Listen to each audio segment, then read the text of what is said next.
Hello दोस्तों। तो पिछले वीडियो में आपने जाना संविधान की विशेषताओं के बारे में। अब वो समय आ चुका है कि आप जानें नेचर ऑफ इंडियन कॉन्स्टिट्यूशन, संविधान की प्रकृति के विषय में। तो आइए जानते हैं। देखिए, संविधान के दो प्रकृति के होते हैं। एक आपका होता है संघात्मक और दूसरा आपका होता है एकात्मक। संविधान कितने प्रकार के होते हैं? संघात्मक और एकात्मक। संघात्मक संविधान का सबसे बड़ा उदाहरण कौन सा देश है? अमेरिका। कौन सा देश है? अमेरिका।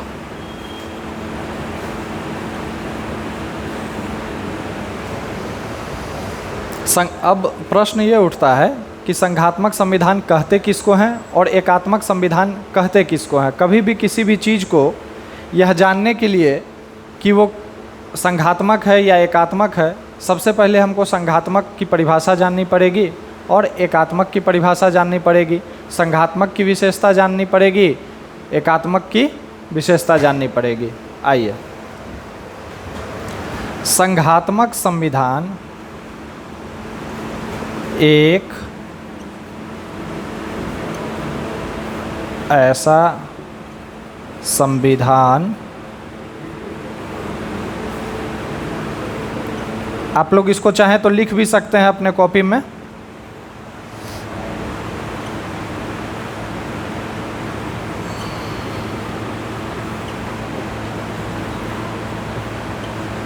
जिसमें शक्तियों का विभाजन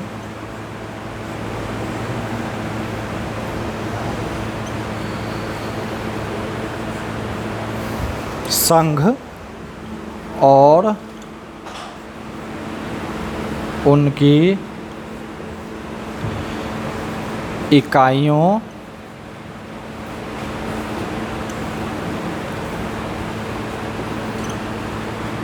के बीच इस प्रकार से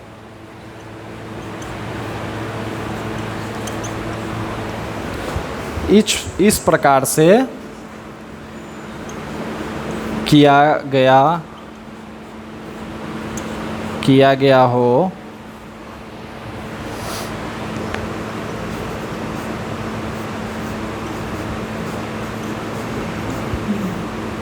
जिसमें शक्ति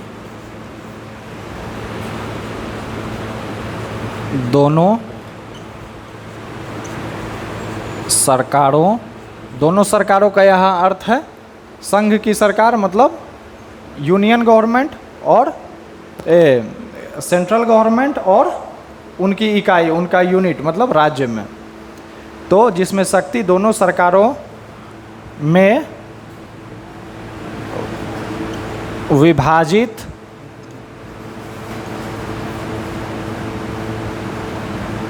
की गई हो। यहाँ पर जगह नहीं बच रहा है इसलिए ऊपर लिख दे रहे हैं, इधर साइड में लिख दे रहे हैं। और दोनों एक दूसरे के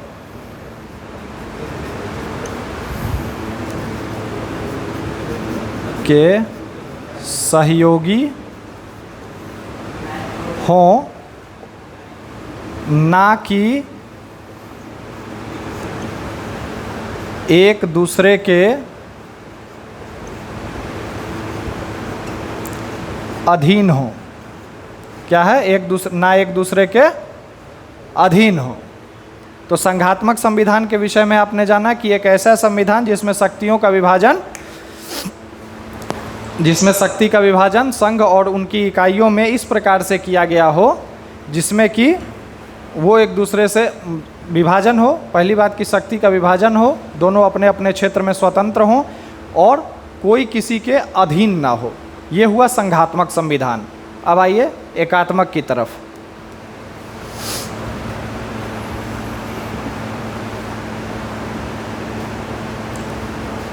यहाँ जगह नहीं बच रहा है, इसी में लिख दें।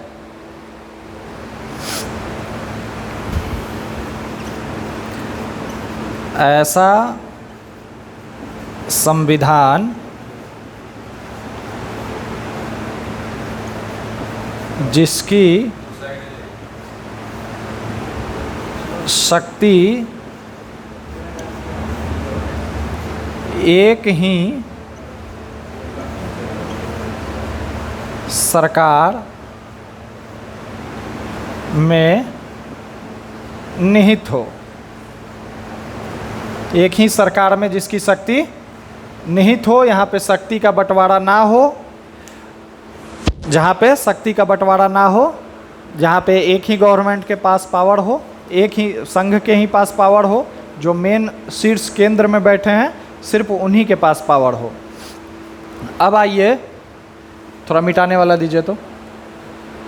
अब आइए हम लोग जानेंगे, दोनों परिभाषा को हमने जान लिया। अब जानेंगे कि इन दोनों के कसौटी पे क्या भारतीय संविधान किस कसौटी पर खड़ा उतरता है। आइए, तब तक आप लोग इसको लिख लीजिए।